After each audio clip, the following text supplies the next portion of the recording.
One of the country's most famous motorcycle meets, the Burt Munro Challenge, will get underway this week in Invercargill. But local Chris Booth, one of the country's biggest motorcycle fans, will not be taking part. The 53-year-old can barely walk. He struggles to use his hands and literally feels his nerves deteriorating each day. A motorcycle engineer for more than 30 years, he has the rarely known and under-recognised hand-arm vibration syndrome, an occupational disease that's caused by the consistent use of hand vibration tools. He says his condition was made worse by a lack of understanding by ACC, and he's demanding it reassess his care. Our South Island video journalist Logan Church visited Chris Booth in his Invercargill home. My cousins used to come home on their Kawasaki triple two-strokes, and just hearing those roaring up the drive at my auntie's place, I was always the first one up to the window. Motorcycle-obsessed Chris Booth made and repaired bikes and sidecars for 3 decades. But it was his love of the machines that led to his crippling condition, hand-arm vibration syndrome. The symptoms first started to appear 12 years ago, when he was at work in a garage in Hawke's Bay. I noticed that I went to work one morning and started doing a job, and about halfway through the morning, just before smoko, my hands swelled up like a couple of boxing gloves, and I couldn't move my wrists. Mr Booth originally made an ACC claim in 2007 for carpal tunnel syndrome, after advice from a GP. That was denied, thus starting a long process of visiting specialists who, to cut a long story short, struggled to reach a diagnosis. There are no testing facilities here in New Zealand. Not one doctor that I've been to in this country has even heard of the disease. How many doctors have you been to? Oh, I'd hate to guess, but I'd say probably over 30. A specialist in hand-arm vibration syndrome, originally from the UK, Dr David McBride, eventually diagnosed Mr Booth with the syndrome in 2010. ACC accepted his claim for it that same year, and he had a second claim of deterioration accepted in 2016 after it went to review. But his condition keeps deteriorating. Now using a wheelchair, Mr Booth says he is in constant agonising pain. Simple tasks like making a phone call or taking a shower are excruciating. Mr Booth asked me to film the process he has to go through to have a shower. It took about 45 minutes. For those who aren't watching, he is sitting beside the shower trying to dry himself. He is shaking, but that is not from the cold, it's a hot day. It's from the pain. I can't believe I've been left in this state. I honestly can't believe it. Where is the humility in people? Where's the compassion for human life?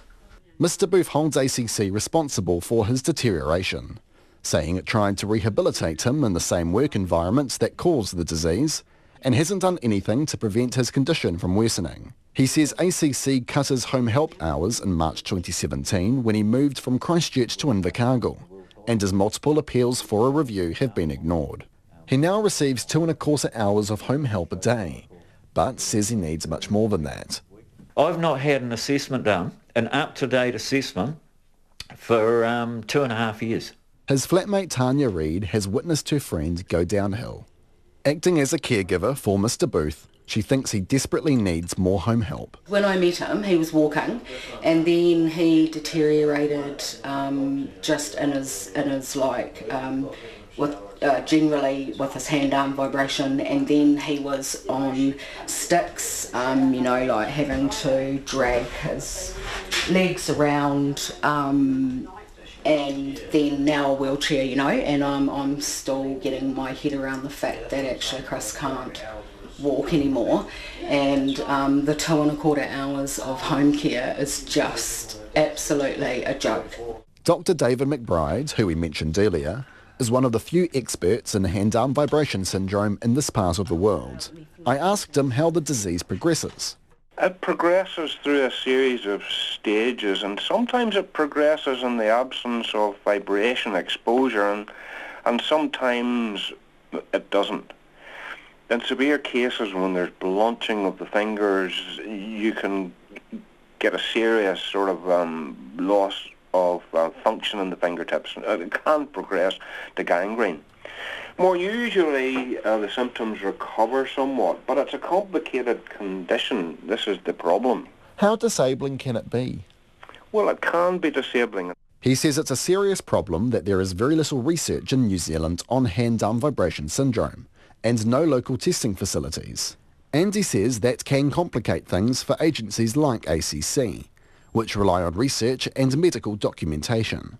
It leaves them in a bit of a limbo because the diagnosis of hand-arm vibration syndrome in the UK certainly is it's quite a complex process. You need a special laboratory for doing it. But where does that leave Mr Booth and his plea for more home support from ACC? Last week, Mr Booth received an email from ACC which says he'd need another DHB assessment in order to pick up any further hours. But there currently isn't any medical information to support his needs are injury-related.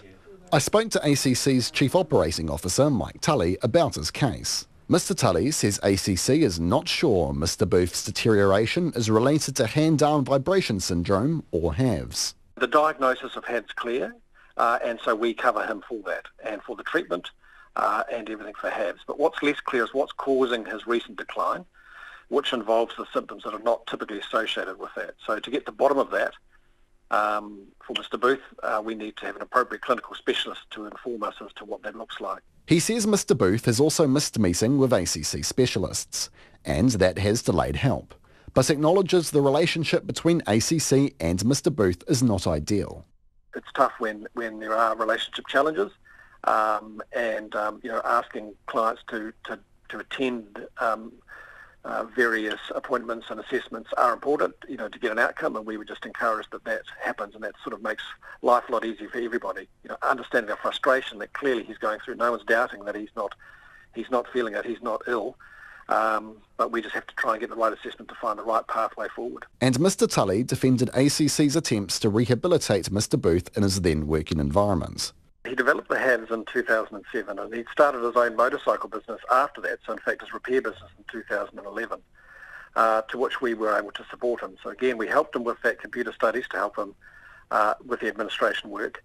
He was medically cleared to run the business, but he wasn't to work as a mechanic.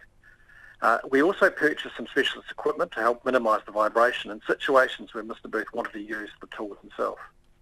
I'm aware that Mr Booth feels we should be providing with more support. We're trying to help him with his injury-related needs, but his medical condition is what's perplexing. But on the issue of home help hours, Mr Tully says an assessment made by a specialist when Mr Booth moved to Invercargill recommended only 1 hour per week. But ACC compromised with the 15.5 hours, which was recommended by his then GP. Mr Tully says ACC plans for 2 specialists, including Dr David McBride, to meet with Mr Booth next month to discuss his current condition and need for more home help. He also says ACC doesn't know how many people have hand-arm vibration syndrome or how many claims it's accepted for the disease. But in the meantime, Mr Booth says he's deteriorating so fast he feels like a ticking time bomb. I don't have a life. I don't have any independence. I've been imprisoned in my own home now for 6 months.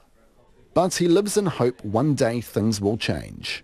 He just desperately needs that time to be now. In Invercargill, for Checkpoint, Logan Church.